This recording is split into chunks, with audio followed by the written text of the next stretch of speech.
কোচবিহারের খাগড়াবাড়িতে ধুন্ধুমার পরিস্থিতি আপনাদের এর আগেও আমরা সেই তুলে ধরেছি। শুভেন্দু অধিকারীর কনভয়ে হামলা চালানোর অভিযোগ তৃণমূলের বিরুদ্ধে। ইতিমধ্যে শুভেন্দু অধিকারী তিনি কিন্তু অভিযোগ এনেছেন যে তাকে প্রাণে মারার চেষ্টা হয়েছিল। বুলেট প্রুফ গাড়িতে যদি তিনি না থাকতেন তাহলে তার মরদেহে মালা দিতে হতো, এমনটাই কিন্তু অভিযোগ এনেছেন এবং এই ঘটনা প্রসঙ্গে তিনি শেষ দেখে ছাড়বেন এমনও বক্তব্য রেখেছেন শুভেন্দু অধিকারী।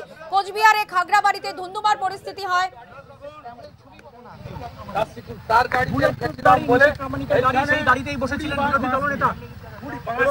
কাঠের মোটা বাটাম দিয়ে এটা যখন ভাঙতে পারেনি পাথর দিয়ে এইটা ভেঙেছে, পাথর দিয়ে ভেঙেছে।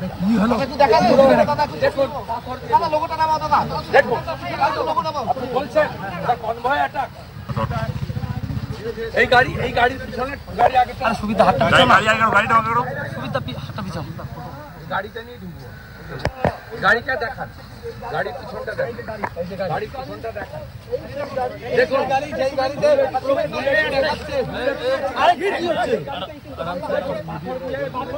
রিপাবলিকের লোগো নামাও। আরে কি হচ্ছে এটা?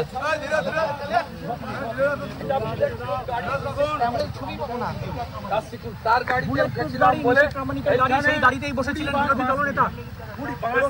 কাঠের মোটা বাটাম দিয়ে এটা যখন ভাঙতে পারেনি পাথর দিয়ে এইটা ভেঙেছে, পাথর দিয়ে ভেঙেছে। দেখুন আপনি বলছেন কনভয় অ্যাটাক। এই গাড়ি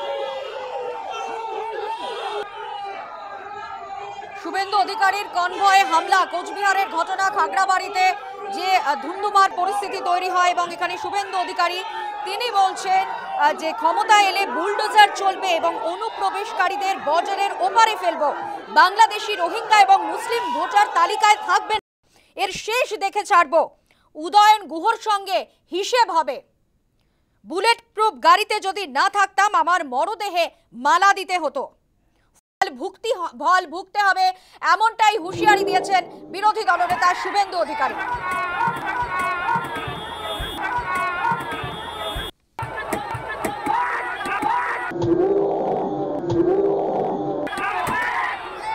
বুলেট প্রুফ গাড়িতে যেভাবে আমরা ক্ষমতায় এলে বুলডোজার চলবে এবং বুলেট প্রুফ গাড়ি যদি না থাকতো সেক্ষেত্রে প্রাণনাশ হতো তার, এমনও কিন্তু ক্ষোভ প্রকাশ করেছেন তিনি। কি বলেছেন শুভেন্দু অধিকারী আরো একবার শোনাবো আপনাদের।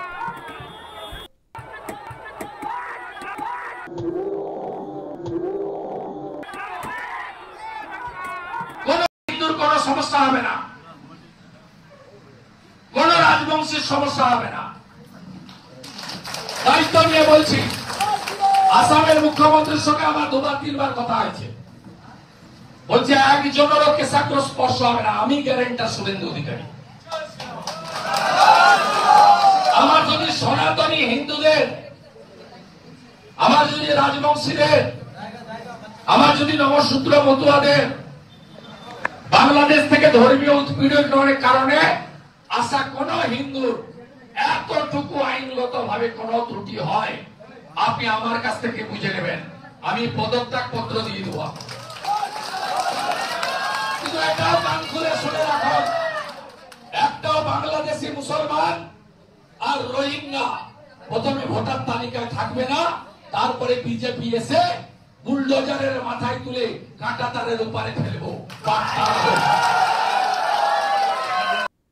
শুভেন্দু অধিকারীর বক্তব্য শোনালাম, সেখানে তিনি বলছেন ক্ষমতায় এলে বুলডোজার চলবে, বাংলাদেশি রোহিঙ্গা এবং মুসলিম ভোটার তালিকায় থাকবে না, অনুপ্রবেশকারীদের বর্ডারের ওপারে ফেলবো। কোচবিহারে শুভেন্দু অধিকারীর প্রতিবাদ কর্মসূচি এবং তাকে ঘিরে ধুন্ধুমার পরিস্থিতি তৈরি হয়। কালো পতাকা দেখিয়ে চোর চোর স্লোগান এবং তারপরে আমরা দেখেছি কনভয়ে হামলার অভিযোগ। তৃণমূলের বিরুদ্ধেই মূলত অভিযোগ উঠেছে। উদয়ন গুহর নেতৃত্বে এই হামলা চলেছে বলে অভিযোগ জানাচ্ছে বিজেপি, যদিও এই অভিযোগ অস্বীকার করা হয়েছে তৃণমূলের তরফে। তারা বলছে যে বিজেপির লোকজনই এই হামলা চালিয়েছে, হালে পানি পাবার চেষ্টা করছে বিজেপি, অশান্তি পাকাবার চেষ্টা করছে এবং সে কারণেই এই ঘটনা। অভিযোগ পাল্টা অভিযোগের পালা চলছে এবং এর মধ্যেই শুভেন্দু অধিকারী তিনি হুঁশিয়ারি দিয়েছেন যে এই ঘটনার প্রেক্ষিতে তিনি শেষ দেখে ছাড়বেন।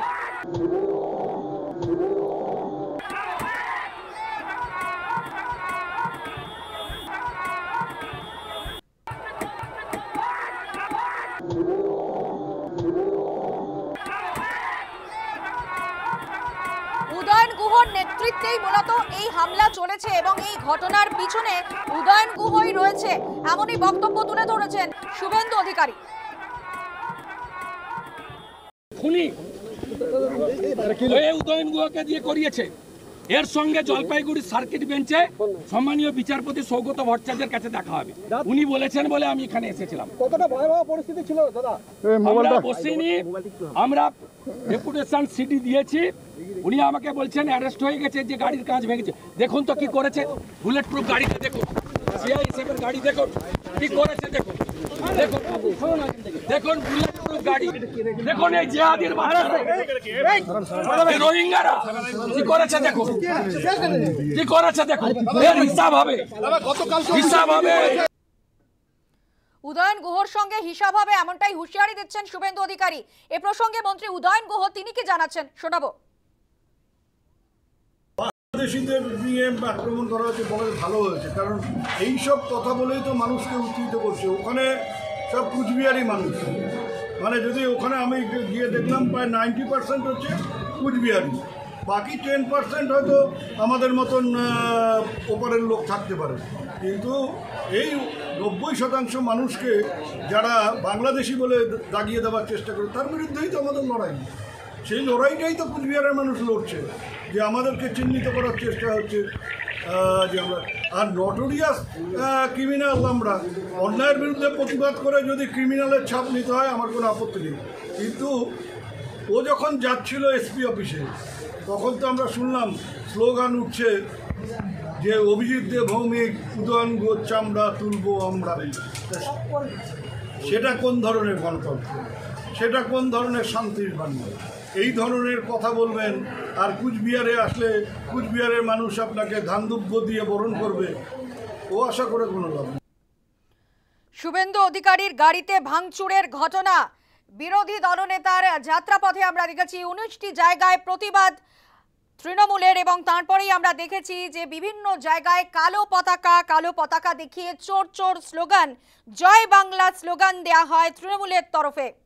এবং শুভেন্দু অধিকারী জলপাইগুড়ি থেকে কনভয় নিয়ে বেরোতেই কিন্তু সেখানে রীতিমতো কিন্তু আমরা দেখেছি যে রীতিমতো শোধন করা হয় জল ছিটিয়ে রাস্তায় এবং তারপরেই আমরা দেখেছি যে কনভয় হামলা, একেবারে কাঁচ ভেঙে দেওয়া হয়, কনভয়ের কাঁচ পাথর দিয়ে কাঁচ ভেঙে দেওয়ারও অভিযোগ ওঠে এবং এরপরেই কিন্তু উত্তপ্ত পরিস্থিতি তৈরি হয়।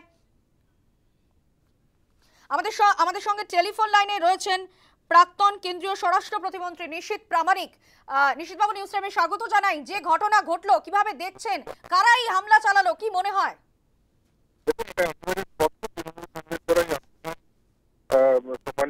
আমাদের যে বিরোধী দলনেতা তার উপরে চালানো হয়েছে এবং এই যে মবটা সম্পূর্ণ মসজিদের ভিতর থেকে বেরিয়ে এসে একেবারে আক্রমণ চালিয়েছে। আর এই আক্রমণ শুধুমাত্র যে কোনো বিরোধ প্রদর্শন এই ধরনের কোনো বিষয় নেই, একেবারে প্রাণ নাশ করে ফেলবার জন্য এই আক্রমণ। কারণ যেখানে বুলেট প্রুফ গাড়ির কাঁচ ভেঙে যাচ্ছে সেখানে আমরা বুঝতে পারছি যে এই আক্রমণটা কিভাবে করা হয়েছে।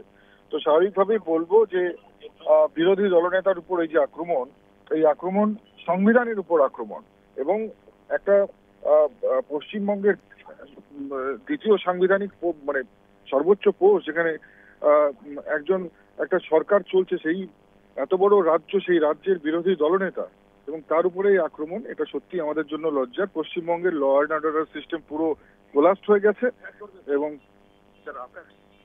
এবং নিশ্চিতভাবে বলতে পারি যে আমরা এটার জন্য প্রতিবাদ করব এবং এর শেষ দেখে ছাড়বো। ধন্যবাদ। নিশীথবাবু, কারা রয়েছে এই হামলার পিছনে?